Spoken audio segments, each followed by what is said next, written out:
안녕하십니까. 그러면 이제 첫 페이지서부터 다 같이 한번 그 자료를 살펴보도록 하겠습니다. 첫 페이지 처음 나오는 내용은 종교란 무엇인가에 관련된 내용입니다. 종교, 으뜸이 신의 힘이나 초자연적인 존재에 대한 가르침을 믿고 숭배하는 것이라고 이렇게 정의를 하고 있습니다. 이 종교에서 쓰는 종자,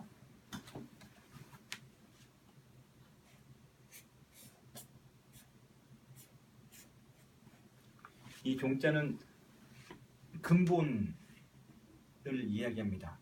모든 것의 중심, 근본 이런 것을 이야기하는 글자죠. 그 다음에 교자,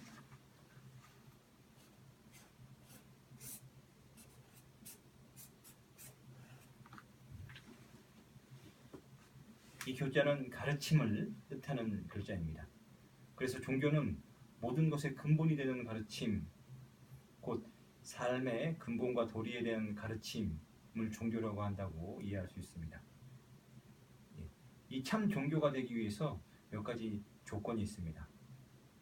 첫째로 종교는 이성을 초월할 수는 있지만 이성과 모순되어서는 안 됩니다. 우리 종교를 예를 들어서 얘기해 보겠습니다. 예수님께서 인간들을 위해서 인간의 죄를 씻으시고자 십자가에 못 박혀 돌아가셨습니다. 누구나 살고 싶습니다. 죽기 싫습니다. 이런 차원에서 보면 예수님의 십자가상 죽음은 이성을 초월한 일이라고 할 수 있습니다. 하지만 사랑 때문에 죽으신 그분의 죽음은 이성과 모순되는 것은 아니라고 할 수 있겠습니다. 두 번째로는 종교 때문에 인간의 도리, 곧 인륜을 거스르는 일이 있어서는 안 됩니다. 예를 들어 많은 시한부 종말론을 이야기했던 종교들이 그러했습니다. 모든 것을 버리고 시한부 종말을 기다리면서 때로는 거침없이 하나님께서 주신 생명을 버리기도 했습니다. 그런 것이 있어서는 참 종교가 될 수 없다는 얘기죠. 그리고 세 번째는 종교의 근본 진리가 시대나 장소에 따라서 변질되는 어떤 것일 수 없습니다. 우리의 종교는 2000년 전에 예루살렘서부터 소위 이스라엘을 기점으로 시작되었습니다. 그러나 그 가르침이 2000년을 지난 지금 대한민국에서 먹히지 않는 어떤 가르침입니까? 아닙니다. 우리나라에서도 똑같이 받아들일 수 있는 내용의 가르침들이죠. 세 번째로 나오는 것이 종교의 세 가지 요소입니다. 첫 번째로 종교를 구성하기 위해서 교리가 필요합니다. 교리는 그 종교가 추구하는 믿음의 내용이라고 할 수 있습니다. 그리고 두 번째로 필요한 것이 예식, 전례지요. 믿음을 구체적으로 표현하는 행위입니다. 이 전례는 특히 우리 가톨릭 교회 안에서 아주 중요한 부분을 차지하고 있기 때문에 이 전례에 관한 부분은 다음에 다시 더 깊이 설명을 드리도록 하겠습니다. 또 세 번째로 조직이 필요합니다. 종교를 이루어 나가는 인간들의 조직체입니다. 그것을 소위 우리는 교회라고 부릅니다. 교회라고 할 때 많은 경우 건물을 생각하거나 그럴 수 있는데 교회는 바로 건물만을 의미하는 것이 아니라 종교를 이루어 나가는 우리 공동체를 의미하는 단어라고 할 수 있겠습니다. 이어서 나오는 것이 천주교에 관해서 이제 나옵니다. 우리 천주교를 계시 종교라고 부릅니다.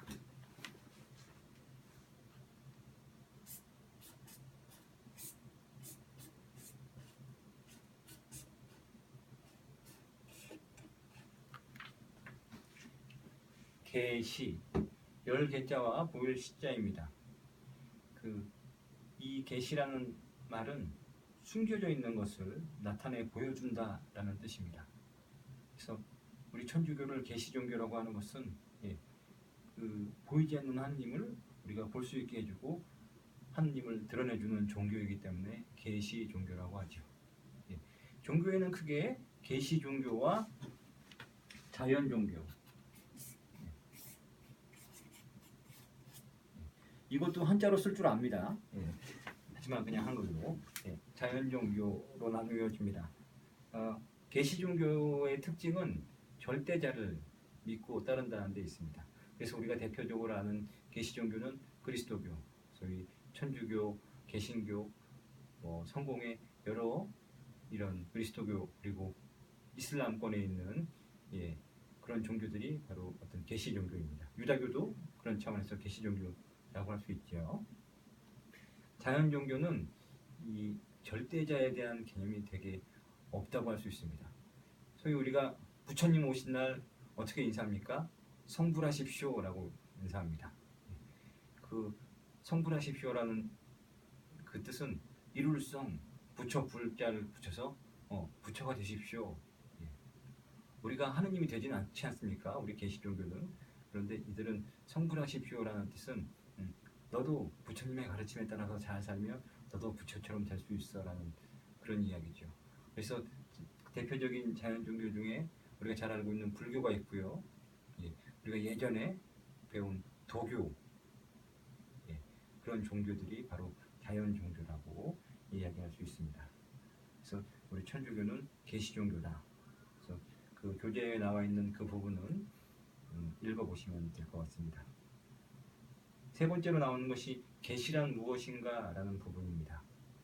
이 계시, 이 개념 아주 중요한 개념입니다. 계시는 숨겨져 있는 것을 나타내 보여준다라는 뜻입니다. 인간을 위해서 하느님 자신을 알려주시는 것입니다. 자, 그렇다면 여기서 깜짝 퀴즈. 계시의 절정, 계시의 절정은 누구실까요? 자, 여기서 먼저 계시의 뜻을 다시 한번 말하고 넘어가겠습니다. 숨겨져 있는 것을 나타내 보여준다. 숨겨져 계신 보이지 않는 하나님을 인간을 위해서 하느님 자신을 알려주시는 것. 인간에게 하느님을 가장 결정적으로 잘 보여주신 분은 누구이신가? 이 문제의 답은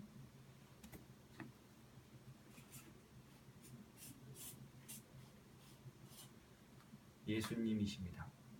이런 차원에서 예수님을 계시의 절정이라고 부를 수 있습니다. 인간을 위해서 하느님께서 하느님 자신을 가장 잘 보여주시는 원천이 있습니다. 바로 첫 번째로 하느님께서는 성경을 통해서 당신 자신을 우리에게 드러내 보여주십니다. 두 번째는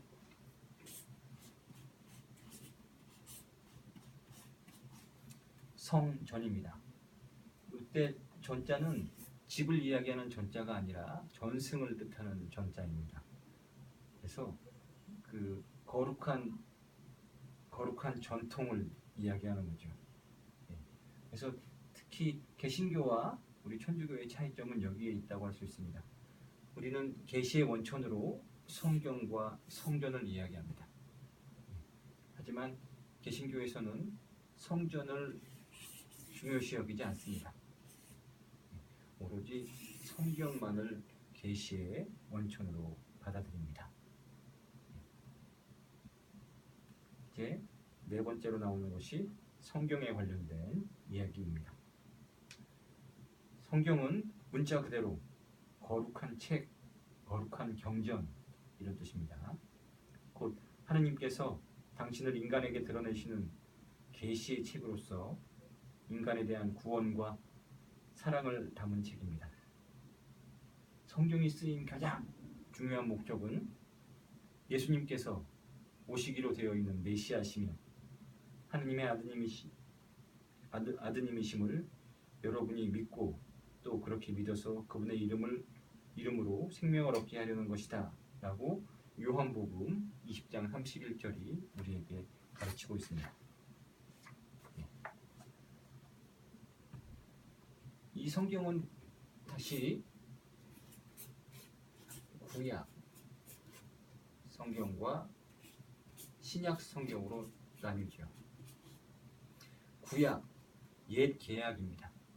신약 새로운 계약입니다. 이 구약 성경은 모두 46권으로 되어 있고요. 신약 성경은 27권으로 되어 있습니다. 그래서 하느님 나라에 들어가는 전화번호, 하느님 나라 전화번호 이렇게 넣을 수 있습니다. 73국에 4627. 예, 총 성경은 73권이고요. 구약 46권과 신약 27권으로 이루어져 있습니다. 구약 성경에 대해서 설명을 좀 드리도록 하겠습니다. 구약 성경은 하느님께서 이스라엘 민족을 통하여 이루셨던 인간 구원의 역사를 기록한 책입니다. 이스라엘 백성은 자신들의 힘으로 도저히 이룰 수 없었던 이집트 탈출, 이집트 탈출의 이야기를 담은 책이 탈출기입니다. 곧 해방, 민족 해방을 하느님의 결정적인 도움으로 이룰 수 있었습니다. 이로써 이스라엘 백성들은 이제 하느님만을 믿고 따라야 할 하느님의 백성이 되었습니다. 바로 이 계약이 옛 계약, 구약입니다.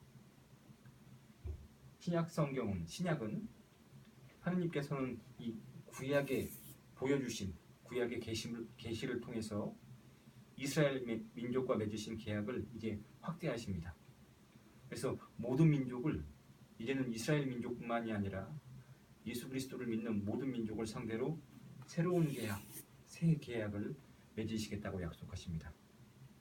그리고 당신께서 정하신 때가 되자 이제 아들 예수님을 이 세상에 보내셨고 예수님의 십자가를 통해서 구원을 위한 새로운 계약을 맺으셨다. 그런 차원에서 새로운 계약입니다. 이 부분을 조금 더 설명해 보면 그렇지요. 구약에서 나오는 어떤 구원의 대상은 이스라엘 백성이었습니다.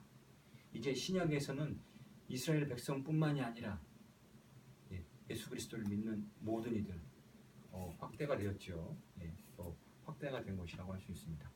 바로 이런 차원에서 구약과 신약을 이해하실 수 있겠습니다. 이런 차원에서 또 중요한 내용 중에 하나는 뭐냐면 이 구약의 옛 계약이 신약을 미리 보여준다 라고 이야기를 합니다. 그래서 우리는 예표, 구약은 신약의 예표다, 미리 보여준다, 미리 보여주는 표시이다 라는 이야기를 씁니다. 그래서 우리가 잘 알고 있는 예표 중에 하나가 뭐냐면 하느님의 어린 양, 글씨를 삐딱하게 써서 너무 알아보기 어렵게 써서 죄송합니다. 하느님의 어린 양입니다. 탈출기 안에서 모세가 이스라엘 백성들을 데리고 나올 때 마지막으로 10번째 재앙이 있지요. 하느님께서 그곳에 있던 모든 이집트의 맛배들을 죽이십니다. 그때 이스라엘 사람들을 구하시고자 어린 양의 피를 은설주에 발라라 라고 명령을 하십니다. 그때 그래서 이스라엘 사람들의 맛배는 죽지 않습니다. 바로 어린 양의 피가 표시가 되어 이스라엘 사람들은 죽음에서 구원을 받았던 거죠. 그런 차원에서 구약의 내용을 잘 알고 있었던 세례자 요한은 예수님을 하느님의 어린 양이라고 표현하십니다. 하느님의 어린 양, 파스카의 제물로 어린 양이 바쳐졌던 것처럼 이제 하느님께서는 당신의 아들 예수 그리스도 하느님의 어린 양을 제물로 해서 예수 그리스도를 믿는 모든 이의 죄를 씻어주셨다를 보여주는 것이라고 할 수 있겠습니다. 다음은 성전에 관해서 말씀드리도록 하겠습니다. 성전, 이것은 성경에서는 명확히 기록되어 있지 않은 어떤 거룩한 전통들입니다. 그래서 교재에 나와 있는 내용을 보면 이렇게 적혀 있습니다. 성경에 보면 예수님께서 하신 일은 이 밖에도 많이 있다. 그래서 그것들을 낱낱이 기록하면 온 세상이라도 그렇게 기록된 책들을 다 담아내지 못하리라. 요한복음 21장 25절의 기록입니다. 이처럼 기록된 것 외에 예수 그리스도와 성경 예수 그리스도께서 사도들에게 위탁하신 말씀이 하나님의 말씀이 전해져 내려오는데 그것들을 우리는 거룩한 전통, 성전이라고 부릅니다. 대표적인 성전은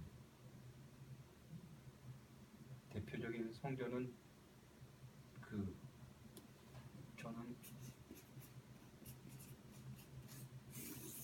고해성사를 이야기하고 싶습니다. 물론 성경을 근간으로 고해성사가 되어 있습니다. 이루어집니다. 성경을 근간으로 이루어지지만 사실은 고해에 관한 어떤 그런 구체적인 부분들은 성경에 많이 기록되어 있지 않습니다. 그리고 성모님에 관련된 심신도 대표적인 어떤 성전이라고 할 수 있겠습니다. 그래서 그 계시를 이루는 가장 큰 두 원천 성경과 성전이고 감춰져 있는 하나님을 가장 잘 드러내 보여주는 계시의 결정 바로 예수 그리스도였다라는 사실을 이해하시면 되겠습니다. 다음 시간서부터는 교리가 무엇인지 또 알아보도록 하겠습니다.